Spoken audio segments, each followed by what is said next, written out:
करवा चौथ तो हर एक लेडीज़ के लिए बहुत स्पेशल होता है, लेकिन मेरे लिए तो कुछ ज़्यादा स्पेशल था क्योंकि मेरा पहला करवा चौथ था। तो मेहंदी वाली दीदी आ गई थी, उन्होंने मेरे दोनों हाथों में बहुत सुंदर मेहंदी लगाई थी। दोनों हाथों में, दोनों पैरों में लगा के मैं तो बहुत खुश थी, दुल्हन जैसा फील कर रही थी। इधर मेरे हस्बैंड आ गए थे, मैं उनको मेहंदी दिखा के बोल रही थी, अगर मेरी मेहंदी नहीं रची तो फिर आप देख लेना, आप मेरे से प्यार नहीं करते हो, मैं आपको बताऊंगी। मेहंदी का कलर आना चाहिए। और मेरी सासू माँ ने मुझे ये सरगी दे दी थी, मैंने रात को इसको खा ली और सुबह मैं जल्दी नहा धो के तैयार होने के लिए बैठ जाती हूँ। मैंने अपना चूड़ा पा लिया, ये मैंने अपनी शादी पे पहना था अपने लहंगे के साथ में। चूड़ा ये कांच का है, मुझे कांच की चूड़ियाँ पहननी थी। पहन के मैं जल्दी से रेडी हो जाती हूँ। ये वाला सूट जो मेरे मायके से आया था वो मैंने पहना और मुझे जाना था पार्लर क्योंकि मुझे बनवाना था हेयर स्टाइल और थोड़ा सा मेकअप कराना था। करवा चौथ के लिए मेरे को मेकअप भी कराना था। इधर मेरे पति जी मेरा लहंगा लेके जा रहे हैं मेरे साथ और हम पार्लर की ओर जा रहे हैं बैठ के गाड़ी में।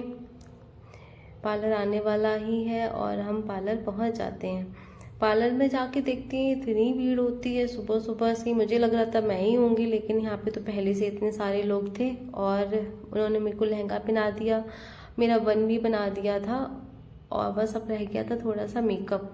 मेकअप भी होने वाला था लेकिन कोई भी फ्री नहीं था मेरा मेकअप करने के लिए। फिर मैं अपना जल्दी से फटाफट मेकअप करवा लेती हूँ और घर जाती हूँ। घर पे देखती हूँ मम्मी इधर मेरी सासू माँ पूरा सामान रेडी कर लेती हैं पूजा के लिए और हम दोनों पूजा फटाफट करने लगते हैं। हमारे यहाँ पूजा दोपहर में होती है, करवा चौथ की पूजा हमारे यहाँ दोपहर में होती है।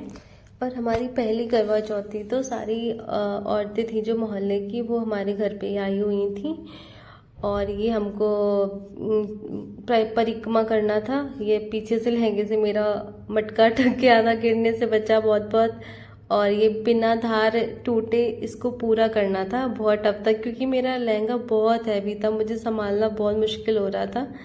और हमारा ये पूजा हो गया है और बस हम लोग अपना पूजा कर लेते हैं, हाथ जोड़ते हैं क्योंकि इधर पूजा का सामान देने के लिए रख दिया था और ये मैंने मम्मी को दिया, अपनी सासू माँ को देना होता है। इधर जो सभी औरतें बैठ गई थी कहानी सुनाने के लिए, करवा चौथ की कहानी। दोस्तों एक्चुअली में ऐसा है कि मेरी शादी हरियाणा में हुई है और पंजाब का बॉर्डर भी बहुत पास लगता है, तो सारा कुछ यहाँ पंजाबी में ही सब बोलते हैं। मुझे पंजाबी समझ तो लेती हूँ, अब तो समझने लग गई हूँ और बोलनी नहीं आती है, तो फिर मेरे लिए थोड़ा सा टफ था। ज़्यादा खड़ी पंजाबी मुझे नहीं समझ आती है।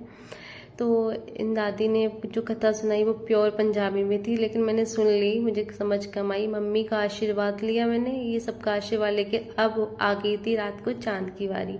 चांद को अर्घ देना था, भूख से मैं बहुत ज़्यादा व्याकुल हो गई थी और चांद निकल आया था। हम लोग छत पे आ गए थे, पटाखे फूटने लगे थे तो समझ लिया हाँ चांद निकल आया है। इधर मम्मी पूजा करने लग गई हैं और ये गेहूँ लेके, जो हमने कहानी सुनी थी ना, तो वो ऐसे परिक्रमा करके चढ़ाने होते हैं। इधर मेरा भी अर्घ देना शुरू हो गया था, हम दोनों ही देते हैं अर्घ चांद को। चांद को अर्घ देने के बाद में मम्मी ने गेहूँ दिए और गुड़ दिया, वो हम लोगों ने चढ़ाया।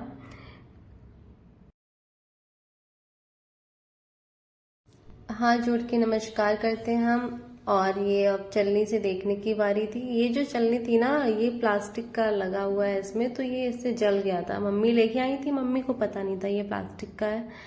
फिर बस चांद को देख के इनको देखा और टीका किया, पूजा की, चांद को भोग लगाया।